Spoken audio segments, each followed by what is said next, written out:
성완종 회장 리스트와 관련해서 야당은 연일 여당에 대해서 공세를 펴고 있습니다.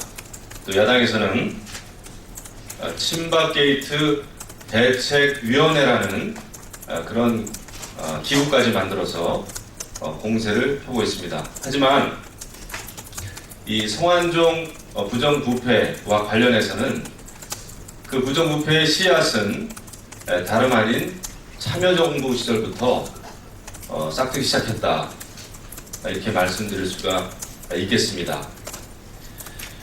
지금 말씀드리고자 하는 내용은 어제 법무부 장관도 국회 대정부 질문에서 답변을 했듯이 아주 짧은 시간 내에 2차례에 걸쳐서 대통령 특별 사면을 받았습니다. 하지만 이것은 굉장히 이례적인 일이다, 이렇게 황교안 법무부 장관이 답변을 했습니다. 그런데 우리가 과거를 돌이켜보면은 2004년도에 당시 한나라당이 대통령의 특별 사면권의 내용을 일부 제한하는 사면법 개정안을 당론으로 발의한 적이 있습니다. 하지만 이 사면법 개정안이 당시 참여정부의 고건 대통령 권한 대행의 거부권 행사로 말미암아 국회에서도 통과된 이 사면법 개정안이 좌절이 됐습니다. 그 내용을 보면은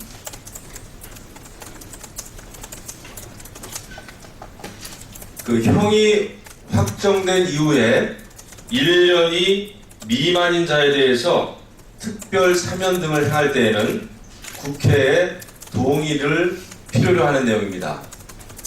만약에 이 법안이 국회에서 당시 통과됐기 때문에 대통령 권한 대행이 거부권을 행사하지 않았더라면 성완종 회장이 그렇게 이례적으로 2번씩이나 특별 사면을 받는 일은 불가능했을 것입니다. 하지만 당시 노무현 대통령은 탄핵 와중에 있었고 노무현 대통령은 사면법 개정안에 대해서는 거부권을 행사하겠다는 그런 의견을 피력한 바 있습니다. 그것은 언론에서도 대대적으로 보도가 됐습니다.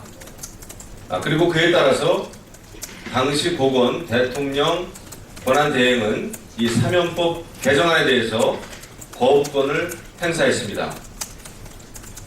그것 때문에 성완종 회장이 아주 이례적으로 같은 정권 내에서 짧은 시간 내에 2번씩이나 특별 사면을 받게 됐습니다.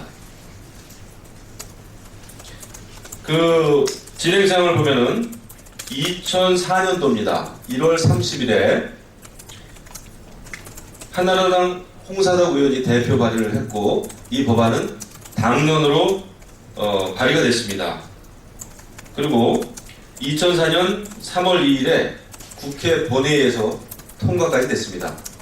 하지만 이 법안이 2004년 3월 23일에 참여정부 당시 대통령 권한 대행으로부터 거부권이 행사됐습니다. 그래서 결국 이 법안이 좌초가 됐고 16대 국회 임기 만료와 함께 폐기됐습니다. 그 성완종 회장 특별 사면의 그 과정을 보면은 첫 번째 사면은 2005년에 사면이 됐는데 형이 확정된 뒤 9개월 만에 사면이 됐습니다. 두 번째 2차 사면은 형이 확정된 뒤에 불과 한 달 만에 사면을 받게 됩니다. 굉장히 이례적이고 어이없는 일입니다. 또 한편 성완종 회장은 그 2002년 대선 당시에 노무현 대통령 후보 캠프에 2억 원을 전달했다는 이런 내용이 언론에 대서 특별됐습니다. 이 검찰은 당시 대화건설 회장 성완종 씨를 소환할 방침이다, 이런 내용이 있고, 노캠프 측은 대선 직전 대하건설로부터 2억 원가량을 받았다라고 하는 이런 내용도 언론에 크게 보도된 바 있습니다. 그리고 이 성완종 회장이 운영하는 그 경남 기업의 경우에 특히 참여정부 시절에 많은 금융 혜택을 받았습니다. 여기 보면은 경남 기업이 참여정부 시절 2007년이죠. 해외 자원 개발에 투자하기 위해서 융자를 받게 됩니다. 성공불 융자를 받게 되는데 2007년에만도 1,849만 불이라고 하는 많은 자금을 융자를 받게 됩니다. 이 금액으로 이것은 미국 멕시코만, 또 아제르바이잔, 또 러시아 캄차카 등의 해외 자원 개발을 위한 그런 그 비용이었습니다. 지금 작금에는 야당은 여당에 대해서 무차별적으로 공세를 펴고 있고, 또 여당도 야당에 대해서 비판을 하고 있습니다. 하지만 국민들이 볼 때는 지금 벌어지고 있는 이 상황은 여당의 문제만도, 또 야당의 문제만도 아니라고 생각합니다. 자기 얼굴에 묻은 검정은 보지 못하고 상대방 얼굴에 묻은 검정만 탓하고 있는 그런 딱한 현실입니다.